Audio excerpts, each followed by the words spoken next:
जय जगन्नाथ समस्त को स्वागत। आज आम +2 सेकेंड ईयर आर्ट्स रे पॉलिटिकल साइंस रे भारतर विभिन्न राजनीतिक दलर अवस्थिति संपर्क में आलोचना करूँ।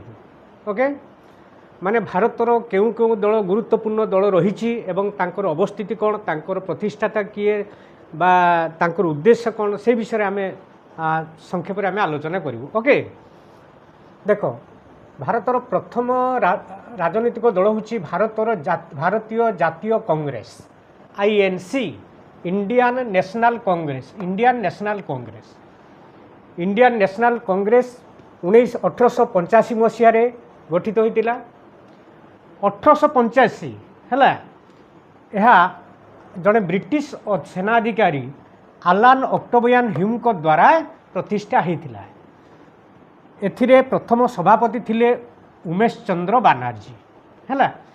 यह प्रथम एक सामाजिक संगठन हिसाब से प्रतिष्ठा होता किंतु बाय द बाय बा क्रमे क्रमे यह स्वाधीनता संग्राम रे तार गुरुत्वपूर्ण भूमिका बहन कला एवं परे प्रमुख राजनीतिक दल हिसाब से उदीयमान है।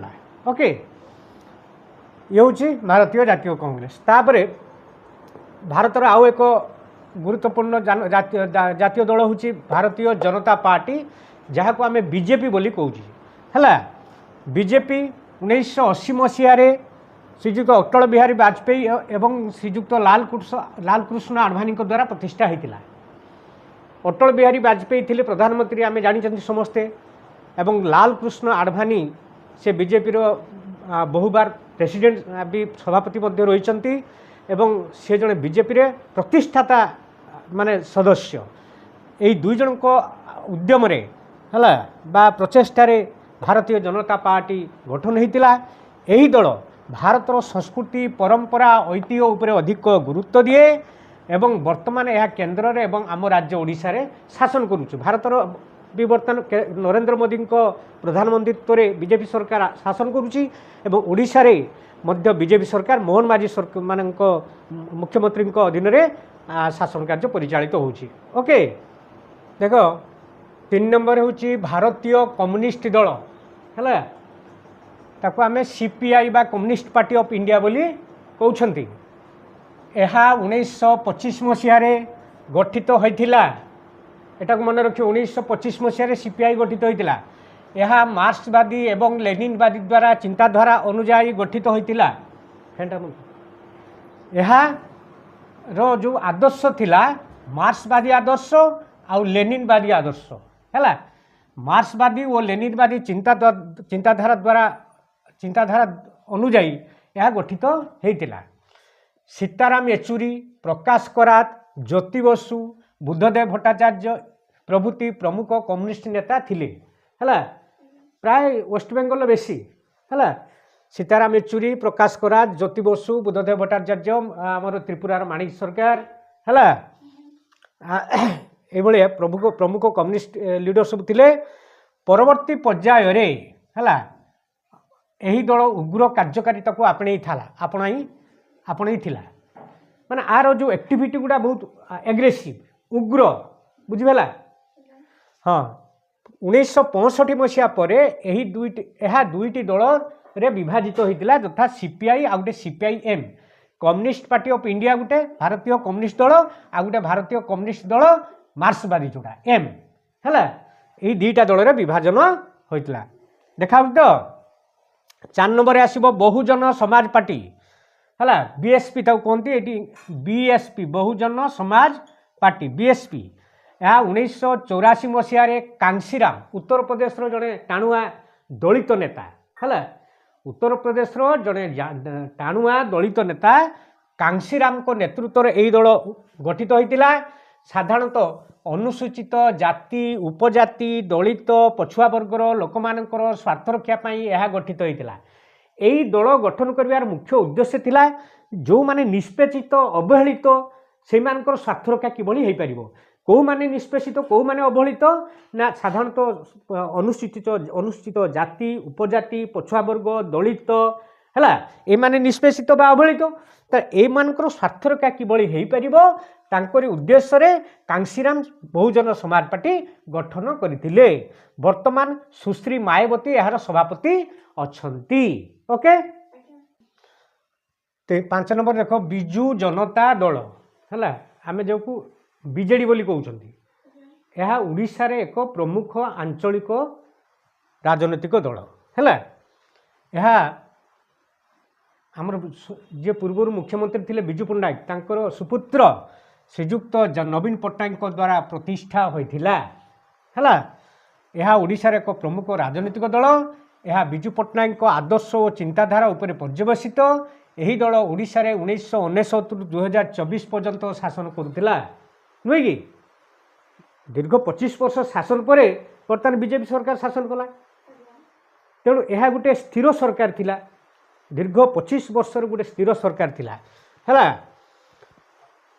ओडिशार प्रमुख आंचलिक दल बीजेडी बा बिजू जनता दल तापरे 6 number Telugu Desam party TDP Telugu Desam party यह आंध्र प्रदेश एक आंचलिक दल तेलुगु माने जानिबो जेटा आंध्र प्रदेश शॉर्ट क्वेश्चन पड़ो तेलुगु देशम कौ राज्यर आंचलिक दल आंध्र प्रदेश रे तेणु 1982 मसीह एनटी रामाराव है जड़े बहुत बड़ टाणुआ नेता है एनटी रामाराव को नेतृत्व में प्रतिष्ठा होता तांकर निर्मल शासन नारी मान क्षमता बेकारी दूरीकरण और तांको राज्य को अधिक क्षमता प्रदान करवा थिला आदर्श करवा यार आदर्श माने यही दलर आदर्श कौन थिला ना केमती निर्मल शासन प्रतिष्ठा राज्य रे ही परिबो नारी मान को अधिक क्षमता दिया जाई परिबो नारी माने केमती पुरुष सहित ताल देई चली परिबे एवं विभिन्न पदपदवी अधिष्ठित हो पारे राज्य में बेकारी केमती दूरीकरण हो पार एवं राज्य को केंद्र केमती अधिका क्षमता प्रदान करू सेटा थिला तांकर दाबी बा अधिका बा सेटा तांकर आदर्श बुझीगला। वर्तमान एनटी रामाराव को ज्वाई बा जामाता श्रीजुक्त चंद्रबाबू नायडू यार सभापति अच्छंती और से मुख्यमंत्री भाव आंध्र प्रदेश शासन करुछंती है वर्तमान मुख्यमंत्री होछंती चंद्रबाबू नायडू आंध्र प्रदेश मन रखिबो है देखो 7 नंबर हूँ national conference NC national conference Jammu Kashmir एक प्रमुख राजनैतिक दल यह 1921 मसीह गठित होता शेख अब्दुल्ला जड़े टाणुआ मुस्लिम नेता थिले तांको पुओ डॉक्टर फारूक अब्दुल्ला तांको पुओ डॉक्टर उमर अब्दुल्ला यार टाणुआ नेता वर्तमान उमर अब्दुल्ला यार राज्यर मुख्यमंत्री भाव शासन करजंती एवं से जड़े युव टाणुआ नेता हिसाब रे जम्मू काश्मीर परिचित है। अच्छा राज्यर मुसलमान मानकर स्वार्थ रक्षा यही दल मुख्यतः गठित होता बुझला शेख अब्दुल्ला डॉक्टर फारूक अब्दुल्ला उमर अब्दुल्ला शेख अब्दुल्ला पुओ हूँ फारूक अब्दुल्ला पुओ हूँ उमर अब्दुल्ला है तेणु फारूक अब्दुल्ला आगुरी मुख्यमंत्री थिले है तापर उमर अब्दुल्ला भी आगुरी मुख्यमंत्री थिले पुओ एवं मध्य से उमर अब्दुल्ला मुख्यमंत्री भाव में शासन कार्य परिचालना करुँच बुझीगला। तापर 8 हूँ शिरोमणि अकाली दल शिरोमणि है मोर ओकार लिखो ना शिरोमणि ठीक अच्छे शिरोमणि अकाली दल है यह पंजाब रे एक प्रमुख राजनीतिक दल पंजाब शिरोमणि अकाली दल कौ राज्य आंचलिक दल पंजाब तेणु यह 1920 मसीह प्रतिष्ठा होता प्रथम यह सिख मानकर गुरुद्वार गुड़िकर सुपरिचालना गठित होता परवर्ती पर्यायर यह राजनीतिक दल में परिणत है। देखो 9 नंबर हूँ शिवसेना 9 नंबर शिवसेना यह महाराष्ट्र एक आंचलिक दल शिवसेना यह स्वर्गत बाला साहेब ठाकरे द्वारा 1966 मसीह प्रतिष्ठा होता बाला साहेब ठाकरे है महाराष्ट्र सामूहिक विकास एवं मराठी भाषार उन्नति यही दलर प्रमुख लक्ष्य थिला तांको पुत्र श्रीजुक्त उद्धव ठाकरे बर्तमान यार सभापति अच्छंती एवं सी भी थे मुख्यमंत्री थिले महाराष्ट्र में उद्धव ठाकरे है राज ठाकरे तांको पुतरा आ उद्धव ठाकरे तांको पुओ एमाने शिवसेना गोटे प्रमुख बा टाणुआ नेता बुझीगला। ताले मन रखिल शिवसेना हूँ महाराष्ट्र एक आंचलिक दल यह बालासाहेब ठाकरे द्वारा प्रतिष्ठा होता। तापर 10 नंबर झारखंड मुक्ति मोर्चा जेएम बोली आम जहाँ कहे धनु तीर जार चिन्ह नुहे कि झारखंड मुक्ति मोर्चा बिहार राज्य में 1950 मसीह यह स्वर्गत शिबू सोरेन द्वारा प्रतिष्ठा होता है।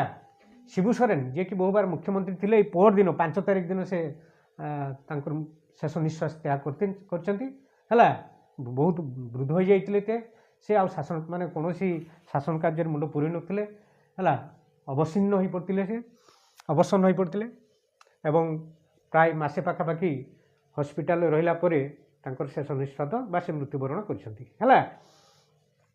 तेणु आदिवासी मानक पई एक पृथक राज्य गठन करने आंदोलन कर शेष 1969 मसीह बिहार राज्य को भाग कर स्वतंत्र झारखंड मुक्ति मोर्चा नाम एक राज्य गठन करागला है। बिहार राज्य आम झारखंड राज्यटा कौट थी बिहार राज्य मिसिकी है किंतु आदिवासी मानकर माने स्वार्थ सुरक्षा स्वार्थर सुरक्षा हाँ बा उन्नति भाषा उन्नति से बहु बार आंदोलन कर बहु बार जेल जाइछन्ति कठिन संग्राम से करछन्ति से गोटे ग्रेट फ्रीडम माने गोटे फाइटर थिले हला एवं सर्वशेष तांकर लक्ष्य पूर्ण होता 1969 जो झारखंड नाम स्वतंत्र राज्य गठन है एवं बहु बार मुख्यमंत्री रूपे कार्य कर शेष पर दिन अर्थात 5/8/2025 से मृत्युवरण कले। बर्तमान तांको पुत्र श्रीजुक्त हेमंत सोरेन मुख्यमंत्री रूपे शासन कार्य परिचालना करुछन्ति हला। देखो 11 नंबर हूँ तृणमूल कांग्रेस ताको आम टीएमसी बोली कहउछन्ति। यह पश्चिम बंगर एक प्रमुख राजनीतिक दल पश्चिम बंगाल जोटा 1998 मसीह सुश्री ममता बनर्जी द्वारा यह प्रतिष्ठा होता। वर्तमान यही राज्य से मुख्यमंत्री रूपे शासन करछन्ति। से प्रथमे जड़े कांग्रेस टाणुआ नेत्री थिले मात्र परे से दलरू इस्तीफा दे नूतन दल भाव तृणमूल कांग्रेस गठन करथिले। ममता बनर्जी जे कि स्टूडेंट बलू जी कि गोटे फाइटर थिले संग्रामी है कॉलेज लेवल यूनिवर्सिटी मध्य सी सभानेत्री थिले है लीडर थिले स्टूडेंट लीडर थिले। तापरे से कांग्रेस रे योगदान करथिले कांग्रेस मध्य जड़े टाणुआ नेत्री थिले। परे कांग्रेस मतभेद पर से इस्तीफा दे तृणमूल कांग्रेस नाम एक नूतन दल केवे ना 1998 मसीह गठन कले है। से बर्तमान 3 थर ना 4 थर बर्तमान मुख्यमंत्री एटा 4th थर प्राय सठिक मन पड़ूनी जाऊ से बहु बार मुख्यमंत्री रूपे शासन कार्य अलंकृत होती एवं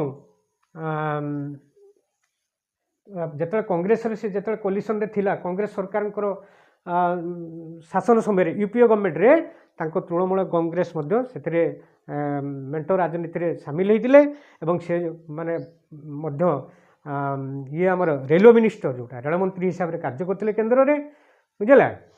तेणु जड़े वेस्टबेंगल कौन सारा भारत वर्ष जड़े उग्र एवं टाणुआ नेत्री हिसाब से परिचित है।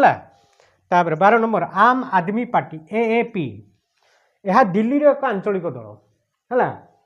दिल्ली एक आंचलिक दल यह जड़े अवसर प्राप्त ना अवसर नुहे जड़े वॉलंटियर रिटायरमेंट IRS ऑफिसर श्रीजुक्त अरविंद केजरीवाल द्वारा गठित होता केबे 2001 मसीह है। एवं जितेबाला भारतर विशिष्ट समाजसेवी अन्ना हजारे आंदोलन करुले समय सांगे ये सहयोग करी से आंदोलन को अत्यंत विराट करते एवं से से लोक मान पाखे परिचित होते। परवर्ती समय अन्ना हजार अलग हो से राज्यर विकास राज्यर उन्नति राज्यर स्वार्थ रक्षापी हाँ से नूतन दल गठन कले जहाँ को आम आदमी पार्टी बा साधारण लोकों दल कहुए है। एवं यही दल प्रथम बहुत लोकप्रिय होता दिल्ली रे एवं दीर्घ 3 थर से मुख्यमंत्री ये अवस्थापित थे। हाँ लोक से दिल्ली रे मोहल्ला क्लिनिक करिकी एवं शिक्षार गोटे नूतन संस्कार आणिकी से सारा विश्व में परिचित होते नुहे कि आमर वर्तमान जो ओडिशा आम देखुंट जे सब स्कूल घर कॉलेज घर सब रंग बिरंग होती विभिन्न इंफ्रास्ट्रक्चर बहुत डेवलपमेंट होती। यही आदर्शटा दिल्ली रु अनुप्राणित होती दिल्ली रु माने अणाही दिल्ली मॉडल रु आम आनी बुझे ना। तेणु सेठी कौन ଯେ ସରକାରୀ ସ୍କୁଲ କଲେଜ ଗୁଡ଼ିକ ସବୁ ବିପର୍ଯ୍ୟସ୍ତ ଅବସ୍ଥାରେ ଥିଲା ନା ପିଲାମାନେ ଠିକ୍ ଭାବରେ ସୁବିଧା ପାଇପାରୁଥିଲେ ଠିକ୍ ଶାନ୍ତିରେ ପଢ଼ି ପାରୁଥିଲେ ବା ସେମାନେ ବାଥରୁମ୍ ମଧ୍ୟ ସେମାନେ ଯାଇପାରୁନଥିଲେ ଠିକ୍ରେ ଅଫିସ୍ ଘର ମଧ୍ୟ ଠିକ୍ ନଥିଲା କିନ୍ତୁ ଅରବିନ୍ଦ କେଜରିୱାଲ ଶାସନ ଯେତେ ମୁଖ୍ୟମନ୍ତ୍ରୀ ରୂପେ ଅବସ୍ଥାପିତ ହେବା ପରେ ଦିଲ୍ଲୀକୁ ଏକ ଶିକ୍ଷା କ୍ଷେତ୍ରରେ ଏକ ବିରାଟ ବା ବୈପ୍ଳବିକ ପରିବର୍ତ୍ତନ ସେ ଆଣିଥିଲେ ହେଲା ସବୁ ସ୍କୁଲ କଲେଜରେ ଇନଫ୍ରାଷ୍ଟ୍ରକ୍ଚର ଟୋଟାଲି ସେ ଚେଞ୍ଜ କରିଥିଲେ ସେ କିଛି ଗୋଟେ ତାଙ୍କର ସରକାର ଗୋଟେ ଟିମ୍ ସେ ବିଦେଶକୁ ପଠାଇଥିଲେ ଏବଂ ସେ ବିଦେଶରୁ ସେମାନେ ଶିକ୍ଷା କରିକି ଆସିଥିଲେ ବା ଟ୍ରେନିଂ ନେଇକି ଆସିଥିଲେ ଯେ ତୃଣମୂଳ ସ୍ତରରେ ଶିକ୍ଷାର କେମିତି ଉନ୍ନତି କରାଯାଇପାରିବ ହେଲା ତାପରେ ଦିଲ୍ଲୀର ନୂତନ ଶିକ୍ଷା ମଡେଲ ସେ ନିର୍ମାଣ କରିଥିଲେ ବୁଝିଲା ତାର ସ୍ୱାସ୍ଥ୍ୟ କ୍ଷେତ୍ରରେ ମଧ୍ୟ ମହିଳା କ୍ଲିନିକ୍ ପ୍ରତିଷ୍ଠା କରି ସେ ବେଶ ମାନେ ନାମ ଅର୍ଜନ କରିଥିଲେ ନୁହେଁ କି କିନ୍ତୁ ଦୁଃଖର ବିଷୟ 2024 ନିର୍ବାଚନରେ ତାଙ୍କର ଆମ୍ ଆଦମୀ ପାର୍ଟି ଦଳ ପରାଜିତ ହୋଇଥିଲା ସଂଖ୍ୟାଗରିଷ୍ଠତା ହାସଲ କରିପାରିନଥିଲା ଇଭିନ୍ ଅରବିନ୍ଦ କେଜରିୱାଲ ମଧ୍ୟ ତାଙ୍କ ନିର୍ବାଚନରୁ ହାରିଯାଇଥିଲେ ଫଳରେ ବର୍ତ୍ତମାନ ସେ ତାଙ୍କର ଦଳ ବିଜେପି ସରକାର ବର୍ତ୍ତମାନ ଶାସନ କରୁଛି ସେଠି ତାଙ୍କ ଦଳ ବର୍ତ୍ତମାନ ବିରୋଧୀ ଦଳ ହିସାବରେ କାର୍ଯ୍ୟ କରୁଅଛି ଓକେ।